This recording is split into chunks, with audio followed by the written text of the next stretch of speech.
Katapos nga ng Holy Week, tambak na nga yung mga kailangan naming asikasuhin nitong si Bebo. Una na dyan, itong pinagagawa naming samjihan sa may Plaridel, Bulacan. Kaya naman umaga pa lang, dumiretso na nga kami dito sa site nang makita nga namin kung ano na nga yung nangyayari. Natuwa naman ako dito sa bantay namin dahil sabi niya sa akin, marami na daw nag-i-stop dito at tinatanong daw siya kung kailan daw yung opening. Pero mas natuwa nga ako nung pagpasok ko dito sa pinaka-resto na napakaganda na nga nitong stucco finish na pinagawa namin. Grabe, hindi talaga kami nagsising dalawa ni Bebo na stucco finish ang pinalagay namin dito. Buong restaurant nga namin ay naka-stucco siya, guys. Alam niyo naman din na usong-uso yan, lalo na sa mga resort, cafe, at kahit nga sa bahay, pinagagawa na rin yan. At sabi ko nga kay Bebo, kapag ka naisimulan na yung pinagagawa namin bahay, kailangan naka-stucco din dahil napakaganda niya talaga, lalo na sa personal. Sa mga magtatanong, sa kanila kami nagpagawa, guys, sa M.E Industrial Stucco Cement Finish. Sobrang solid nilang gumawa, guys, at talagang legit na maganda yung mga gawa nila. Hindi sila yung pautal-utal o talagang bibitinin kayo. Kami kasi, guys, umabot lang yata ng almost a week natapos nila yung buong resto. Minamano-mano nila yan, guys, ha? Hindi yan basta pinapahid-pahid lang. Kaya kung nagbabalak din kayo mag-business ng resort, cafe, o kahit magpatayo ng bahay, perfect ang stucco finish. Para sa amin dalawa ni Bebo, mas low maintenance ang stucco finish. Syempre, hindi na namin kakailanganin magpa-repaint ng every 2 or 3 years. Dahil nauuso nga ang stucco finish, naku, napakarami nagsusulputan ng mga scammer na manggagawa. Marami yung mga nambibitin pa, tapos mali-mali yung gagawa. Kaya dito na rin kayo magpagawa o mag-inquire sa pinagpagawan namin. After nga namin masilip yung resto, dumiretso lang kami sa may Ningnangan kung saan nga kami lagi nanananghalian. Kilala lang kami ng mga staff dito sa Ningnangan Pulilan dahil madalas nga kami kumain dito dalawa ni Bebo. Mababait pa mo ng mga staff nila dito, talagang i-assist nila kayo. Marami kaming agenda na kailangan ayusin ngayon, kaya dito na kami nananghalian kaysa umuwi kami sa bahay. Sakto tanghali na rin to, kaya naman pagkatapos namin kumain dito sa Ningnangan, kakailanganin pa namin pumunta ng palengke ng Pulilan dahil mamamalengke naman kami. Sapak talaga yung mga kailangan namin asikasuhin ngayon dahil nagkasabay-sabay. Kaya rin namin kumain, dumiretso muna ako dito sa may DB Mart o kaya lang hindi ko alam, nasarado na rin pala. Nagbiyahe na lang kami pa uwi ng Bugay Farm at antimano nga yung mga pinamalengke namin,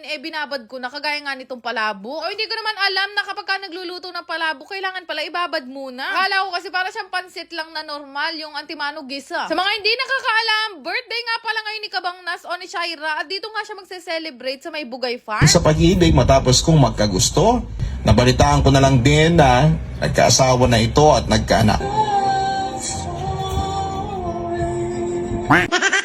Yan ang gusto ko sa'yo, Papa Dudut. Malisangan na. Ikaw mo pang magdrama. Naksyuta. Tuwang-tawa nga kami ng nanay ko habang nakikinig dito kay Papa Dudut. Diyos ko, kalisangan. So the best talaga si Papa Dudut kapag kaganitong tangali. Sabayan mo pa nitong niluluto ng nanay ko na menudo. Marami nga kami lulutuin ngayon at sabi ko nga sa inyo, kapag ka nauuwi kami dito sa Bugay Farm, parang araw-araw rugo may nagse-celebrate ng okasyon. Pero grabe talaga ang init ngayon. Ito ang kapatid kong si Riche. Hindi mo na makikitang nakangiti. Anak syuta.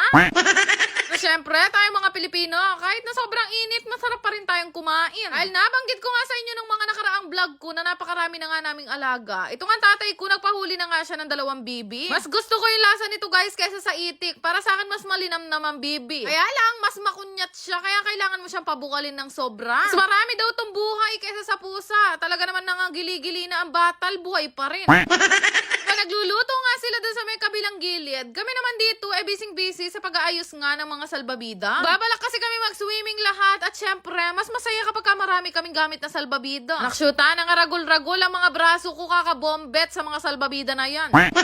Ginayak muna namin yung mga gagamitin namin dito sa swimming pool at maya-maya lang din nagkaayaan na nga kami na magbihis lahat. Birthday ngayon ni Kabang Nas at nag-request nga siya sa amin na kailangan daw naka-swimsuit kami, loko. Kaya naman tingnan nyo, nandito lang kami sa Pampanga na ilaban ang pamburakay kong swimsuit, anak syuta.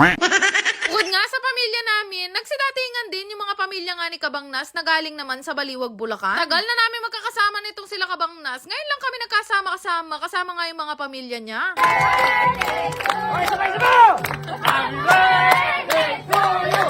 Magulo talaga kapag ka madami, pero pag mas madami, mas masaya, anak syuta.